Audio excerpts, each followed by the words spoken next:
Marie-Laure Sautit-Chalon, qui est PDG du site auféminin.com et qui vient nous dévoiler les résultats d'un sondage sur ce que les femmes osent et n'osent pas. Marie-Laure Sautit-Chalon, bonjour.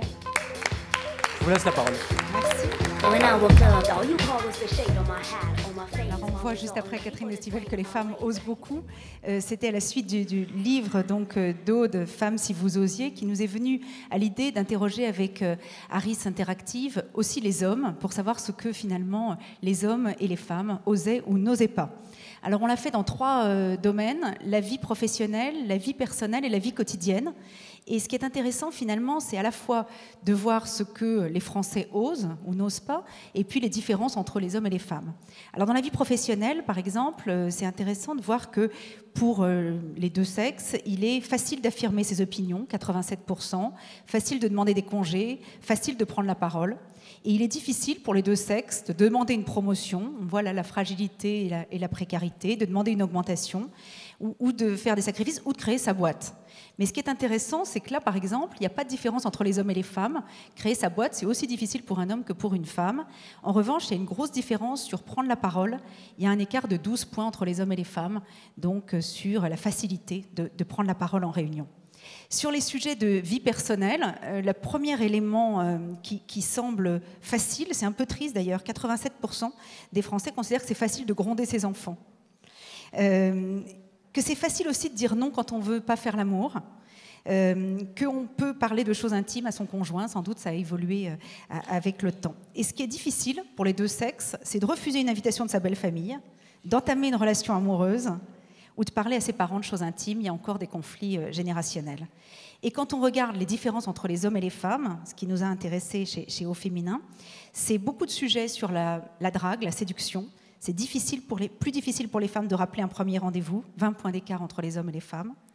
C'est plus facile pour les femmes de faire des reproches à son partenaire, plus de facilité d'élocution. Vous savez, c'est la théorie d'Hirschman qui dit il y a la loyalty, il y a la voice ou l'exit. Les femmes choisissent la voice quand peut-être les hommes choisissent un peu plus l'exit. Et la chose qui est très différente, et là vraiment il faut lutter contre les stéréotypes et il y a un gros travail à faire tous, c'est se montrer nu, difficile pour les femmes. Et là il y a un écart entre 39 et 63, facile pour les hommes de se montrer nu. Dans la vie perso, aussi, il y a afficher sa religion, c'est facile pour 86% des Français. C'est sans doute pas vrai pour toutes les communautés, ça va sans doute l'être plus difficilement encore à la suite des événements récents. Ce qui est difficile, c'est de s'éclipser d'un dîner ennuyeux pour tous les Français, et c'est de parler de sexualité avec ses amis. Et quand on regarde la différence entre les hommes et les femmes, ce qui creuse l'écart, 9 points d'écart, c'est l'expression politique devant ses amis. Donc, Aude, tu avais raison de dire que les difficultés, finalement, pour les femmes, c'est souvent les sujets de prise de parole. Alors, on a regardé aussi dans le domaine de la vie de consommateur, et là, on ne va pas être très surpris par l'actualité free, parce que c'est facile pour les Français de résilier un abonnement pour 89% des Français. C'est facile de donner son avis sur Internet pour 87%. C'est facile de demander des prêts à son banquier, ce qui est difficile, c'est de les obtenir. Les différences entre les hommes et les femmes, c'est raconter des blagues. Là, il y a 14 points d'écart entre les hommes et les femmes.